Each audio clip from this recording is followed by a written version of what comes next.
Welcome to One Book, One Review. Hey, today I want to tell you about A Visit from the Goon Squad by Jennifer Egan. This book is tremendously awesome and I really don't know where to start, so I'll just follow the chapters. The book is separated in Part A and Part B, representing the journey we undertake in our lives, or how we get from A to B, or how our lives were and who we are now.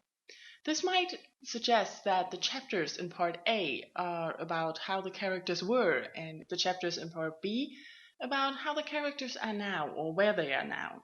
But that's just not the case. The chapters don't follow a single group of characters, and they're not in a chronological order. In Chapter 1, we meet Sasha. She lives in New York, recently stopped working for Benny Salazar's record label, and she has a stealing problem.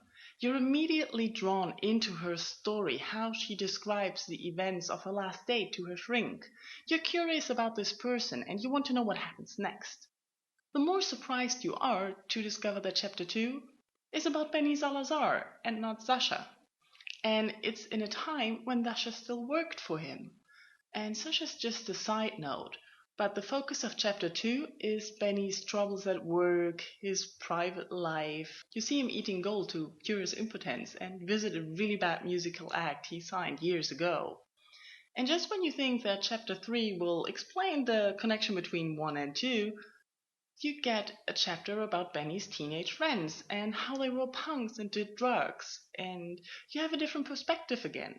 This time it's Ria telling the story and how she always pretended and didn't feel worth anything because of her freckles. Chapter 4 has a different set of characters altogether again and a different time. This time we follow Lou, a music producer we shortly met in Chapter 3, on a safari with his 2 children and a 3rd wife-to-be. And that's how the book continues. The chapters are connected somehow, but not 2 chapters are from the same perspective. Just when you think that you left Sasha and Benny behind, they return. And that's when you realize that Sasha and Benny are the connection between all the people you meet.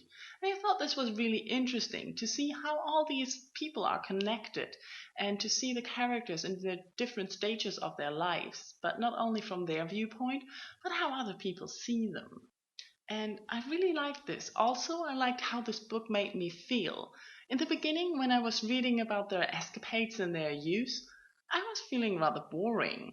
Because I don't have such tales to tell about drug abuse, running away from home, and everything else they did. But as I read on, and when I saw how they struggled in their adulthood and how much time they lost, I didn't feel half as bad about missing out on the wild years, but I was still fascinated by it.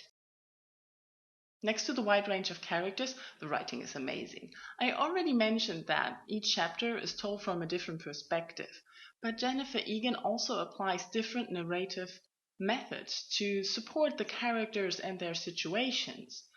And just when you're already mighty impressed and enjoying the narrative, you come to Chapter 12.